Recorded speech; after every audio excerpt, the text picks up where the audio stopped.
ప్రభు పేరిట అందరికీ praise lord. ప్రసంగి గ్రంథం 12వ అధ్యాయం 12వ వచనం.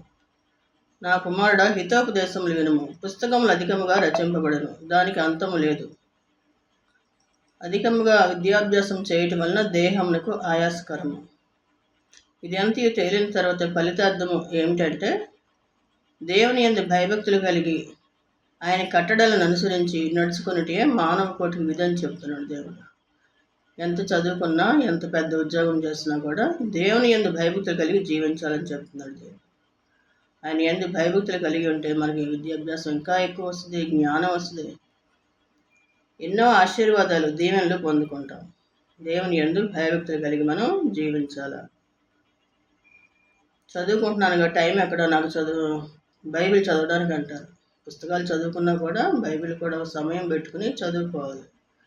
దేవుని యందు భయభక్తులు కలిగి ఉంటే మనకి ఎంతో జ్ఞానం వస్తుంది, చదువు వస్తుంది, అన్నీ వస్తాయి. దేవుని కృప అందరికీ తోడుగా ఉండను కాక. ఆమేన్.